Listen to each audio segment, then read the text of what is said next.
Hello everyone, welcome to career planner at home virtual classes. तो अब हम आपके लिए क्लासेस लेकर आए हैं आपके घर के आराम में। आप अपने एजुकेशन को कंटिन्यू रख सकते हैं, साथ में डिसिप्लिन के साथ, जो हम इन्फोर्स करने की कोशिश करेंगे। Hi, my name is Amit Chaudhary, I am a part of talent team of career planner. और अगर आप हमारे नए पैटर्न के क्वेश्चंस और अप्लाइड इंग्लिश और इन सारी चीज़ों को बहुत तेज़ी से सीखना चाहते हैं इस लॉकडाउन के पीरियड में भी और आने वाले हमेशा समय में, तो प्लीज़ हमारे YouTube चैनल को सब्सक्राइब करिए करियर प्लानर के, और हमारा करियर प्लानर ऐप अवेलेबल है, उसको डाउनलोड करें और आपको बहुत सारे मटेरियल और वीडियोस मिलने वाले हैं। आज जो हम लोग यहाँ पे करने वाले हैं, ये एक न्यू पैटर्न का क्वेश्चन हम लोग देखने वाले हैं, और मैं कुछ ऐसे क्वेश्चंस आपके लिए लेकर आऊँगा जो बैंकिंग, एसएससी और मैनेजमेंट तीनों के स्टूडेंट्स के लिए यूजफुल हो। आज का क्वेश्चन जो हम लेकर आए हैं, ये खास तौर पे बैंकिंग, पीओ, क्लर्क एग्जामिनेशंस में इस तरह के क्वेश्चंस काफ़ी पूछे जा रहे हैं। अब जैसा कि आप जान रहे हैं, बाकी सारे एग्जामिनेशंस के भी पैटर्न चेंज हो रहे हैं, और कैट जैसे एग्जामिनेशंस में मैं बोलूँगा, मैनेजमेंट में भी, क्योंकि मुझे पर्सनल एक्सपीरियंस रहा इन एग्जामिनेशंस का, तो ये क्वेश्चंस बहुत मदद करने वाले हैं। तो ये क्वेश्चन पेपर आपको मिल जाएगा, इसका ये आप डाउनलोड कर पाएंगे इस वीडियो के साथ, हमारे YouTube चैनल पे भी, हमारे ऐप पे भी। मैं शुरू कर रहा हूं 11th नंबर क्वेश्चन से।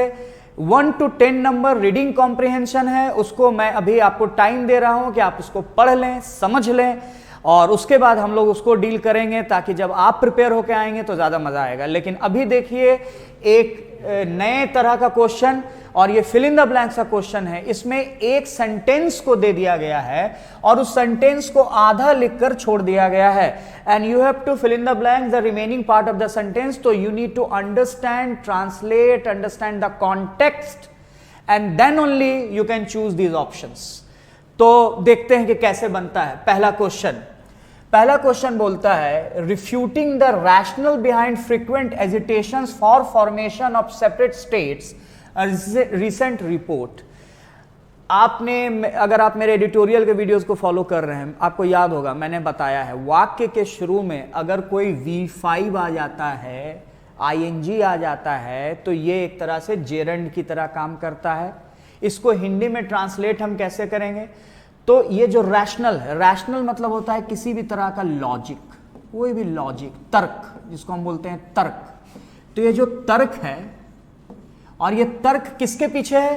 तो ये तर्क जो है, ये फ्रीक्वेंट एजिटेशन, मतलब बार बार ऐसा एजिटेशन उभर रहा है। एजिटेशन का मतलब होता है कि लोगों के अंदर एक गुस्सा उभरता जा रहा है, एक लोगों के अंदर लोग विरोध कर रहे हैं, एक गुस्सा लोगों के अंदर है। किस चीज के लिए गुस्सा है? फॉर्मेशन ऑफ सेपरेट स्टेट्स, हमें अलग स्टेट चाहिए। आप जानते हैं ऐसी मांग उठती आई है, तेलंगाना की मांग, बिहार, झारखंड भी आप जानते हैं पहले एक स्टेट थे, हम लोग सेपरेट हुए। तो सेपरेट स्टेट्स के फॉर्मेशन की डिमांड हमेशा उठती आई है, और इसके लिए एजिटेशन भी होता आया है, यानी विरोध भी होता आया है, और इन विरोध के पीछे एक रैशनल भी होता है। रैशनल माने एक लॉजिक भी होता है, एक तर्क भी होता है, और उस तर्क को रिफ्यूट किया जा रहा है। रिफ्यूट मतलब क्या होता है? रिजेक्ट करना, यानी कि आप इस तर्क को रिजेक्ट कर रहे हैं। ठीक है, तो इस पूरे लाइन का ट्रांसलेशन ये हो गया कि अलग स्टेट के फॉर्मेशन के डिमांड के लिए लोग विरोध करते आए हैं, और इस विरोध के पीछे एक रैशनल यानी तर्क है, और उसको रिफ्यूट किया जा रहा है, यानी कि खारिज किया जा रहा है, रिजेक्ट किया जा रहा है, इग्नोर किया जा रहा है। ठीक है, अब लग गया है कॉमा, और कॉमा के बाद क्या लग गया है? A recent report. अब लड़के यहां कंफ्यूज हो जाते हैं, सर अभी तक की बात तो समझ आया, रिफ्यूज सब समझ आया, यहां पर आपने अ रिसेंट रिपोर्ट अचानक क्यों लगा दिया? तो एक बात को हमेशा याद रखना वंस फॉर ऑल, क्योंकि ये मदद करेगा। कॉमा के बाद जो अ रिसेंट रिपोर्ट आ रहा है, ये नाउन है, ये सब्जेक्ट है। रिसेंट तो ऑब्वियसली एडजेक्टिव है, लेकिन जो रिपोर्ट है ये नाउन है। अब ये जो नाउन है ये सब्जेक्ट है, ठीक है, ये सब्जेक्ट है।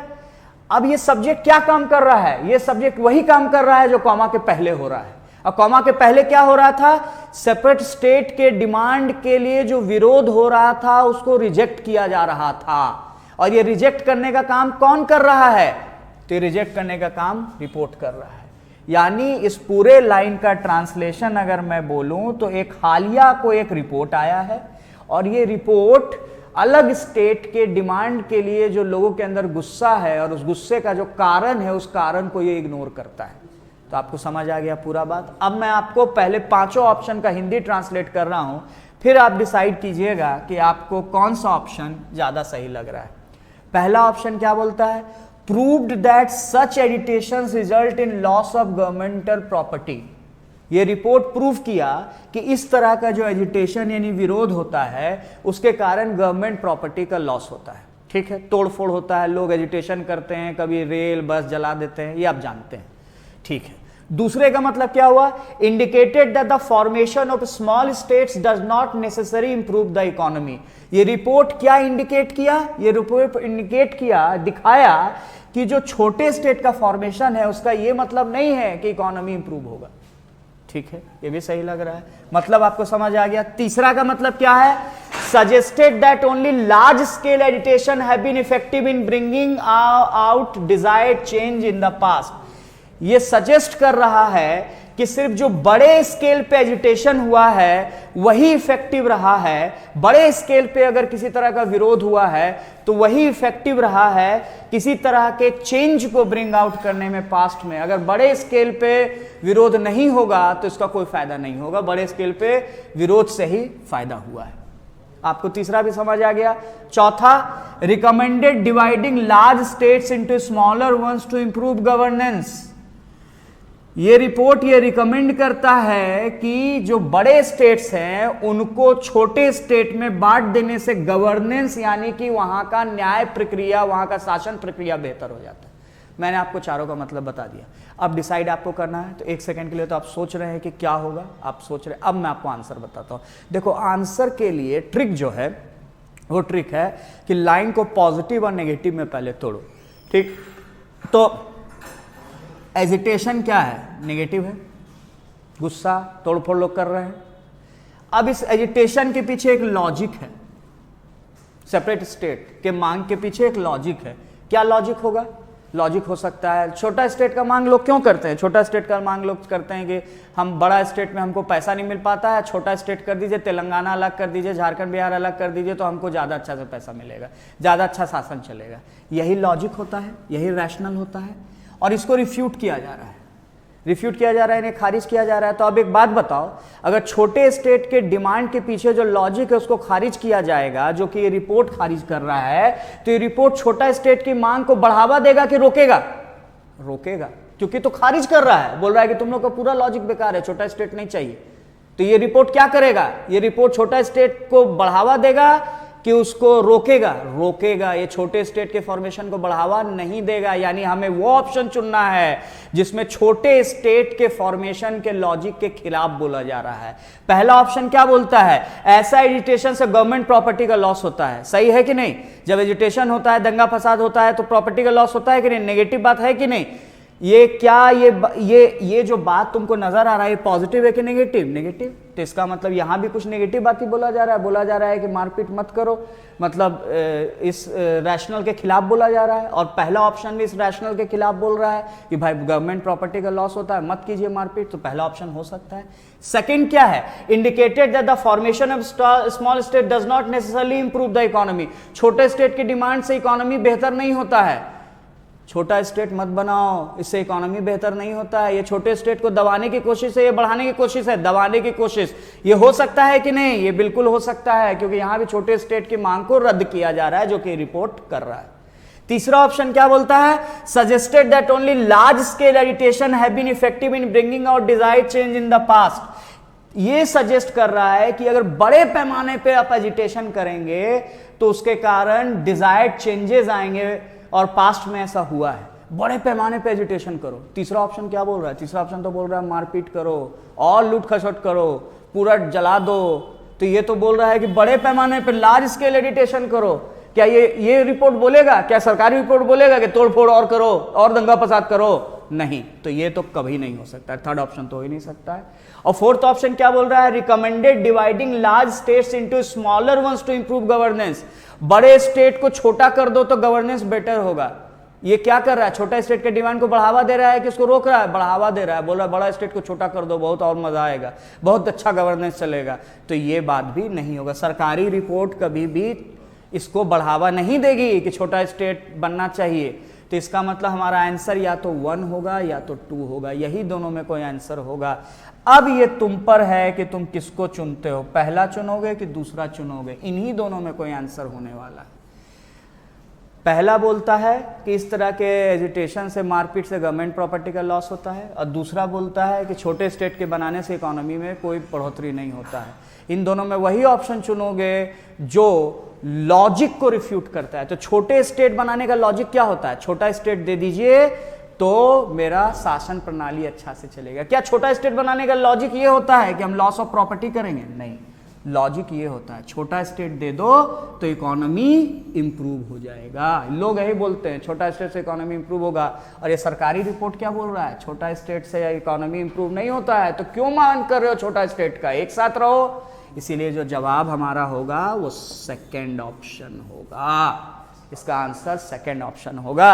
यानी अगर पूरा लाइन को तुम पढ़ोगे तो लाइन क्या कहता है? लाइन कहता है कि छोटे स्टेट के निर्माण को लेकर जो एजिटेशन यानी कि गुस्सा है, उसके पीछे जो लॉजिक है, लॉजिक क्या है? इकोनॉमी बढ़ेगा। और उसको रिफ्यूट यानी खारिज करते हुए सरकारी रिपोर्ट ये बोल रहा है कि भैया छोटा स्टेट मत बनाओ, इससे कोई इकोनॉमी में फायदा आज तक हुआ ही नहीं है। तो ये आंसर हो गया। अब कुछ स्टूडेंट्स को लग रहा होगा सर ये तो बड़ा कॉम्प्लिकेटेड है। तो भाई नया पैटर्न के क्वेश्चन थोड़े कॉम्प्लिकेटेड तो होंगे, लेकिन अगर आप मेरे साथ बने रहेंगे, एक एक बात को सुनेंगे ध्यान से, तो आपको परेशानी नहीं झेलनी पड़ेगी। अच्छा चलो एक आसान क्वेश्चन देखते हैं। 12 नंबर का क्वेश्चन देख लो, इससे तुमको पूरा आइडिया मिल जाएगा। ओवरलुकिंग द फैक्ट, वाक्य के शुरू में V5 आ रहा है, वाक्य के शुरू में ING आ रहा है। ये क्या है? ING जब वाक्य के शुरू में आता है वो या तो जेरंड होता है या तो पार्टिसिपल होता है। 2 वर्ड दिमाग में, पहले वीडियो में जेरंड बताए थे, पार्टिसिपल जेरंड दोनों होता है। अब इसको याद रखना, इसको हम ग्रामर में बताएंगे। तो ओवरलुक का मतलब क्या होता है, बस इतना याद कर लो। ओवरलुक का मतलब होता है नजरअंदाज करना। नजरअंदाज का मतलब क्या होता है? इग्नोर करना। तो आपने इग्नोर कर दिया, ओवरलुक कर दिया। क्या ओवरलुक किया? तो ओवरलुक किया इस तथ्य को, इस फैक्ट को कि water scarcity intensifies during summer. भाई पानी की जो कमी है वो समर के दौरान बढ़ जाती है। हम लोग सब लोग जानते हैं, हम लोग जानते हैं कि जैसे ही ग्रीष्म ऋतु आती है, समर आता है, हम लोगों को पानी का कमी हो जाता है। और इस फैक्ट को ओवरलुक किया जा रहा है। ओवरलुक किया जा रहा है माने नजरअंदाज किया जा रहा है, माने रिजेक्ट किया जा रहा है। अब अगर वाटर स्कैर्सिटी बढ़ जाती है, इंटेंसिफाइड मतलब बढ़ जाना, इंक्रीज हो जाना, तो अगर वाटर स्कैर्सिटी बढ़ जाता है समर के दौरान और आप उसको इग्नोर कर रहे हैं, तो ये अच्छा बात है कि खराब बात? खराब बात। अब आप क्या करेंगे? अब पानी बर्बाद करेंगे। आप तो बोलेंगे हम तो बहुत अमीर आदमी है, मेरे पास तो मोटर है, मेरे पास तो पानी आता है, तो हमको क्या परवाह है दुनिया में क्या हो रहा है, हम पानी खर्चा करेंगे, बर्बाद करेंगे, ब्रश करते समय नल खोल देंगे, पानी गिरने देंगे। आप ऐसा अगर करेंगे तो आप सही करेंगे कि गलत करेंगे? गलत करेंगे। इसका मतलब यहां जो वाक्य आना चाहिए पॉजिटिव आना चाहिए कि नेगेटिव आना चाहिए? नेगेटिव आना चाहिए। क्यों सर नेगेटिव क्यों आएगा, पॉजिटिव क्यों नहीं आएगा? देखो, अच्छे काम का परिणाम अच्छा, बुरे काम का परिणाम बुरा। ये जो जिंदगी में होता है ग्रामर में भी होता है। पहला पार्ट नेगेटिव है, आप क्या कर रहे हैं? आप पानी की कमी को ओवरलुक कर रहे हैं, तो उसका परिणाम क्या होगा, पॉजिटिव कि नेगेटिव? नेगेटिव। अब वो चुनो जो इसमें नेगेटिव है। तो पहला ऑप्शन क्या बोलता है? The government issued guidelines to all builders limit their consumption to acceptable limit. Government ने बोला सारे बिल्डर्स को देखो अपना जो यूज है उसको एक लिमिट तक ही रखो। ये अच्छा बात है कि खराब बात? अच्छा बात है। गवर्नमेंट को ऐसा इंस्ट्रक्शन देना चाहिए। पावरफुल लोगों को, बिल्डर्स को जो पानी बर्बाद करेंगे उनको गवर्नमेंट ही तो कंट्रोल करेगी, तो ये तो पॉजिटिव बात है। लेकिन क्या हमको पॉजिटिव चुनना है? नहीं, हमको क्या चुनना है? नेगेटिव। सेकंड ऑप्शन क्या बोलता है? Provision for rain water harvesting has been made to aid irrigation in drought prone area.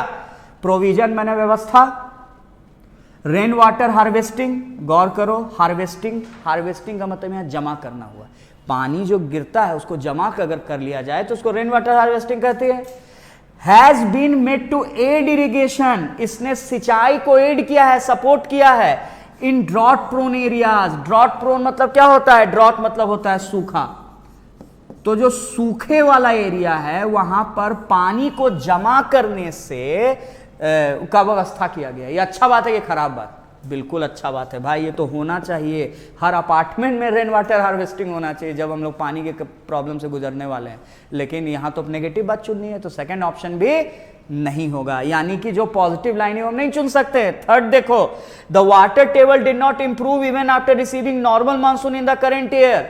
Water table अभी तक इंप्रूव नहीं हुआ है नॉर्मल मानसून के बावजूद। ये पॉजिटिव है कि नेगेटिव? नेगेटिव है। वाटर टेबल इंप्रूव नहीं हुआ है, ये नेगेटिव है। नेगेटिव तो चुन सकते हो, तो इसका मतलब ये एक ऑप्शन हो सकता है। ठीक। चौथा देखो, many residential areas continue to use swimming pools wasting large quantities of water. बहुत सारे बड़े बड़े जो अपार्टमेंट है, रेसिडेंशियल एरियाज हैं, स्विमिंग पूल को यूज कर रहे हैं, पानी को बर्बाद कर रहे हैं। पॉजिटिव है कि नेगेटिव? नेगेटिव। तो हमारा आंसर क्या होगा? 1 2 होगा कि 3 4 होगा? 3 4 होगा। क्यों? क्योंकि नेगेटिव चुनना है। अब बताओ 3 या 4 कैसे करेंगे? करेंगे इस वर्ड से, नजरअंदाज किया जा रहा है। किसको? पानी के प्रॉब्लम को। पानी के प्रॉब्लम को जो नजरअंदाज करेगा, अगर आप पानी के प्रॉब्लम को नजरअंदाज कीजिएगा तो क्या कीजिएगा? पानी बर्बाद कीजिएगा कि वाटर टेबल को घटा दीजिएगा? वाटर टेबल को घटाने का आपसे क्या कनेक्शन है? आपके किए ना किए वो तो पूरा क्यूमुलेटिव प्रोसेस ना है, सब लोग के करने से ना होगा, उसमें आप तो नहीं। लेकिन अगर आप ओवरलुक कीजिएगा और झूठ मूठ का ब्रश करते समय पानी गिराते रहिएगा तो आप एक बहुत गलत काम कर रहे हैं। और उसके लिए जो हमें ऑप्शन चुनना होगा वो ऑप्शन हमें 4 चुनना होगा। क्यों 4 चुने? क्योंकि पानी के स्कैर्सिटी को ओवरलुक कर दिया गया है और उसके कारण क्या हो रहा है? रेसिडेंशियल एरियाज में लोग स्विमिंग पूल को यूज कर रहे हैं और पानी को बर्बाद कर रहे हैं, यही उसका परिणाम है। तो एक बात याद रखना, जब वाक्य के शुरू में ऐसे आईएनजी आता है ना, तो ये बड़ा इंपॉर्टेंट कॉन्सेप्ट होता है। हम तुमको क्या बोले? या तो ये जेरंड हो सकता है या तो ये पार्टिसिपल हो सकता है। अभी सर हमको जेरंड पार्टिसिपल नहीं पता है, ठीक है, नहीं पता है, दिमाग में तो आ रहा है। एक बात याद रखना, जब भी वाक्य के शुरू में ऐसे होता है, आईएनजी आता है, तो एक साथ 2 क्रियाएं होती हैं। पहली क्रिया हुई ओवरलुक करने की और दूसरी क्रिया हुई पानी को बर्बाद करने की। दोनों क्रियाएं साथ साथ चल रही है, कारण परिणाम है, इसके कारण वो हो रहा है। तो ये बात को ध्यान रखोगे ना, तो उससे क्वेश्चन बनाने में मदद मिलेगा। तो ये एक इंपॉर्टेंट क्वेश्चन है और हम चाहते हैं कि तुम इस पूरे क्वेश्चन पेपर को एक बार देख लो और पूरे क्वेश्चन पेपर को अच्छे से एनालिसिस कर लो, क्योंकि इसका जो पार्ट 2 वीडियो आने वाला होगा तुम्हारे सामने, उसमें हम तुमको ये पूरा क्वेश्चन एनालिसिस बताएंगे। तो उसके लिए हम तुमको तरीका बता दिए कि कैसे सोचना है। अब इसके आगे तुमको और भी बहुत सारे क्वेश्चन मिलेंगे। इसके आगे तुमको सेंटेंस अरेंजमेंट भी मिलेगा अगर तुम क्वेश्चन में आगे जाओ। ये तो सेम है, ये सारे क्वेश्चंस तो तुमको, ये सारे क्वेश्चन तो जो सेम है जो हम अभी पढ़ा रहे हैं, लेकिन इसके बाद तुमको कुछ सेंटेंस अरेंजमेंट के क्वेश्चंस भी मिलेंगे नीचे, उसको बनाना। क्लोज टेस्ट के क्वेश्चंस मिलेंगे, उन सारे क्वेश्चंस को सॉल्व करो। और एक चीज को ध्यान रखो कि ये नए पैटर्न का क्वेश्चन जब तक तुम लोग नहीं बनाओगे तब तक बहुत मुश्किल होगा। तो इस पूरे क्वेश्चन को एक बार रिव्यू कर लो और हम लोग फिर मिलते हैं नेक्स्ट क्लास में और इस पूरे क्वेश्चन को देखेंगे अगले क्लास